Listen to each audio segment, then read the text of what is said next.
On this week's episode, the Glendronach 15-year revival. Blah.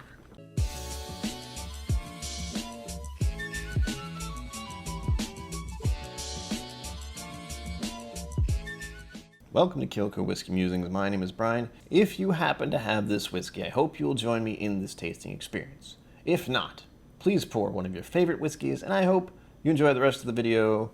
And please be sure to like and subscribe, and also leave a comment down below on what you think about this whiskey. I am curious to hear about it. Special thanks to JJ for donating this bottle to the channel. I want to start with the percentage. We have 46% here. It's not too bad. And something I've been forgetting to do is actually looking up the cost.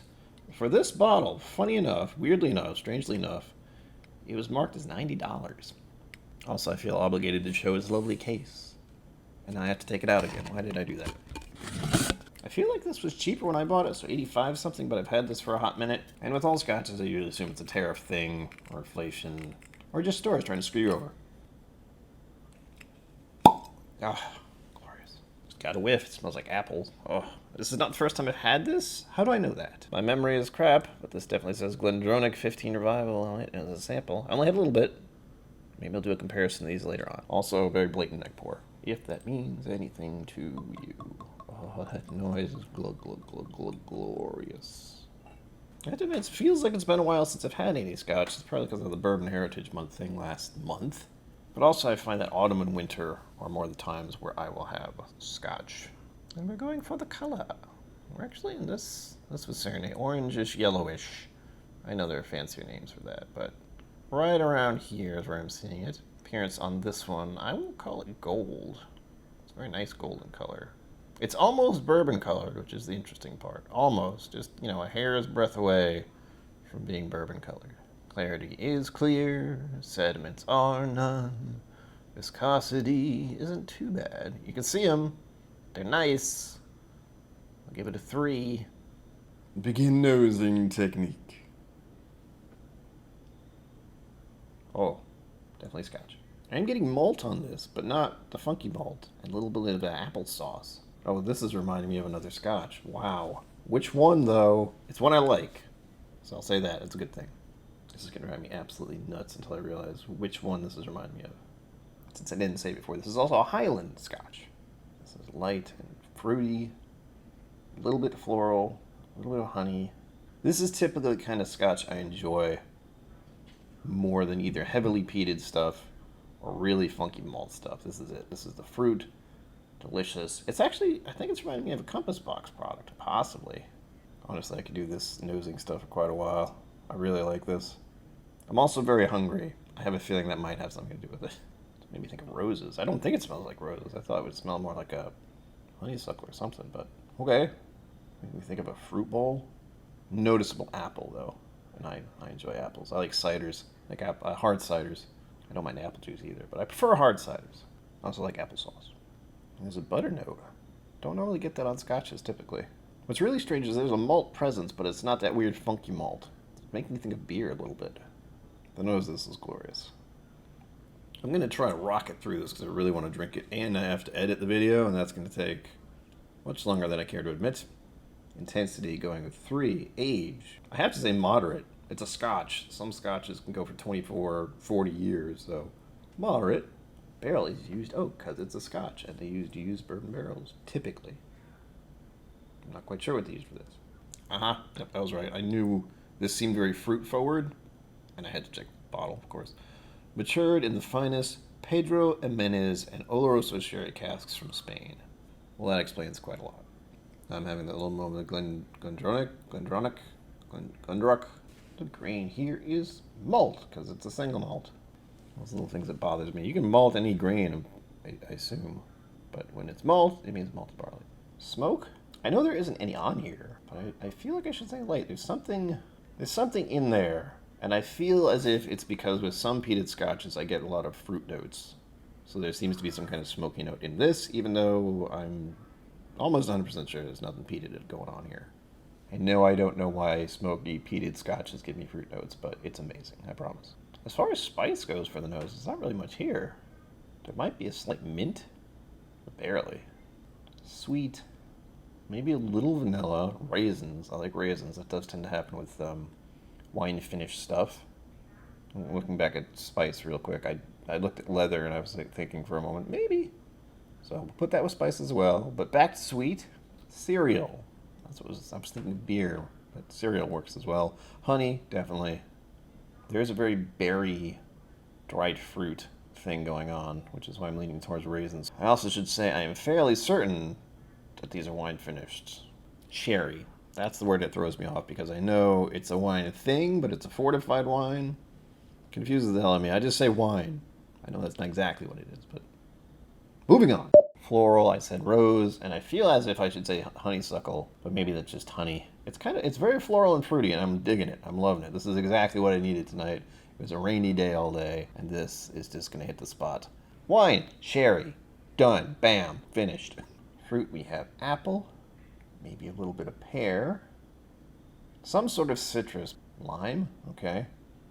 Blackberry just crossed my mind. So did raspberry, though. Those are kind of intertwined in my brain. Sulfur, I'm not noticing anything. Peat, there isn't any peat used in this, as far as I know. Earth, there's a very slight dried leaves, somewhat herbal note, possibly even a brine. That's funny. There is a bit of a mossy, foresty vibe going on, but it's faint. Finally. Oh. I did not taste as I expected it. I'm not supposed to analyze the first sip, but my initial impressions are more malt flavor and more oak, actually. That's kind of something that showed up in the middle and finished at the end there. And there's a little bit of burning there. Okay. Lovely. All right, here we go. Hold on the tongue, see what happens.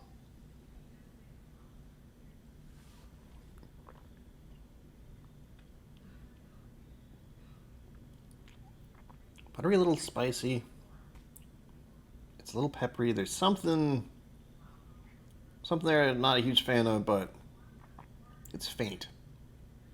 Oh, there it is. It's oh God, what is that? I feel like it's part of the dryness that I'm getting. And that's only at the end. It's the beginning of this is, oh God. The texture is exactly where I want it to be. I will say that first. It's almost close to being syrup in consistency. And I guess that explains the legs a little at the beginning. I didn't think much of it. I always equate legs to proof, and knowing this is 46%, not thinking too much about it. That texture really surprised me just now. I better have another sip just in case. It is very cereal-ish. Malty-ish. Don't know why we're saying ish today, but we are. Yeah, the malt and the oak take over, or the barrel. And there's a drying note. It's a little bit buttery, a little bit honey. No fruit notes. That's what's throwing me off. Nothing back to it. It's almost like a honey syrup or something. It smells much sweeter, and the fruit notes have dissipated. Man, whiskey can be really weird sometimes. I can equate the taste that's bugging me to some kind of used leather or cigar taste. As you can imagine, I'm not a huge fan of cigars. It might almost be closer to cigarette ash or ashtray thing. I don't want to know what an ashtray tastes like, but equating the smell to this weird taste I'm getting. And I want to point out it's very faint, it's very quick. I think it has something to do with the finish, however, which does stick a little bit. Not too bad, but it's distracting me. It's distracting me from the rest of the experience right at the end. We're onto the palate now. I'm stuck at the flavor because it's not overly sweet, and I'm trying to stick it with one of the other ones. I'll go with bittersweet. How's that? That sounds pretty good. Proof 2, because it's 46, and I've gone over what my percentage proof thing is, but I'll do it again. Low 40%, 2 anywhere between 40% and 50%, which is what we're at now. 3, 50% on the dot. 4, anything between and 60%. High, 60% and above. The body of this, I will say, full. I'm leaning towards 4. As far as lately, with the type of whiskeys I've been drinking, they have not even gotten close to this sort of just rolling, almost syrupy sensation that this is doing, and I'm digging it. I'm going to pour more of this. I'm going to pour the rest of that sample, definitely just to compare these. So don't worry, plenty of drinks tonight. You should probably eat first. Oh yeah, it's so good. I'm really leaning into the texture more than the taste, though, which is kind of funny. The texture of this one, I will say, is rich. I don't want to say creamy for some reason, although I'm trying to decipher what to equate this to as far as beverages I've had, and that's what's really throwing me off at the moment. I'm having a lot of difficulty with this one because my mind is bouncing off. It's like maple syrup, milkshake, whole milk, and I can't quite figure out what's in between all of those, and it's driving me a little crazy. I need to move on with my life. I got editing to do. I got more whiskey to drink. Balance. Does any element dominate? I don't think so, but I just don't know. No. No, this is a very nice progression. Things that are sticking out to me at the moment are it's a little bit sweet. There's a cereal malt and only a hint of leather and oak at the end. Finish 4. This is actually a lot longer than I anticipated. Again, we're going through me making a video, taking sips fairly frequently, and not lingering. I'm not taking a sip and then waiting 10 minutes or anything. So we're going off just brief and 4. Complexity on this one, I'm going to give it 4. I know there's a lot more in here. I imagine there are others who could get a lot more out of this. I'm getting a good amount, and that's why I'm giving it a 4. But with many of the whiskeys I drink, there's mental health stuff, just in case you didn't know.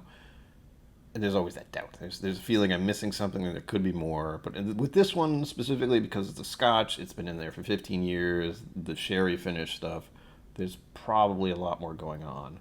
And what's really surprising me is that I'm not getting fruit notes on the palate. It's mostly just on the nose initially, and now I'm not getting it as much after I've had a sip. Whiskey is mysterious. In closing, I now visit the GlendronachDistillery.com website to find out what they have to say about their own product.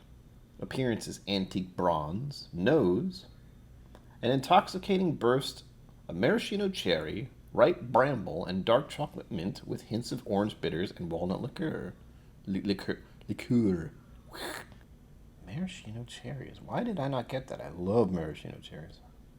I also don't know what the hell bramble is. I did say mint. I didn't get dark chocolate, but I did say mint.